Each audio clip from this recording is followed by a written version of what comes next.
शंकरराव सभागृह में मुस्लिम दानिशवरों के इजलास को दानिशवरों ने वक्त की अहम जरूरत करार दिया। शंकरराव सभागृह में मुस्लिम दानिशवरों के इजलास में दानिशवर और अमायदीन ने शिरकत की।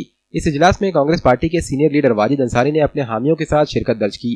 वाजिद अंसारी ने भी इस इजलास में शरीक होने वाले तमाम मुस्लिम दानिशवरों का कांग्रेस पार्टी की जानिब से खैर मकदम किया। इजलास के बाद बिलाल नगर में कांग्रेस का एक इजलास मुनक्किद हुआ, जिसमें कांग्रेस पार्टी के जिम्मेदारान ने कांग्रेस के हक में रायदही करने की आवाम से अपील की।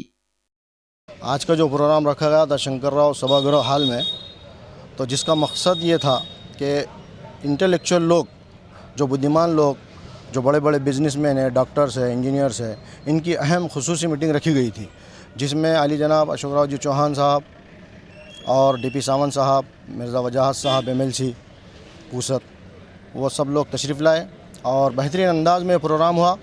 और जिन लोगों को हमने बुलाया गया था तो वो हज़ारों की तादाद में लोग यहाँ पर मौजूद थे।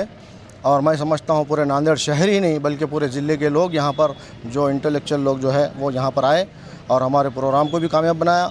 सारे समाज के जो है, हिंदू हो, मुस्लिम हो, सिख हो, ईसाई हो, दलित हो, सभी समाज को आज अशोक चौहान साहब को मजबूत करने के लिए हमको कांग्रेस का साथ देना चाहिए। और कांग्रेस एक ऐसी पार्टी है, सेकुलर पार्टी है और सबको लेके चलने वाली पार्टी है, सारे समाज को लेके चलने वाली पार्टी है।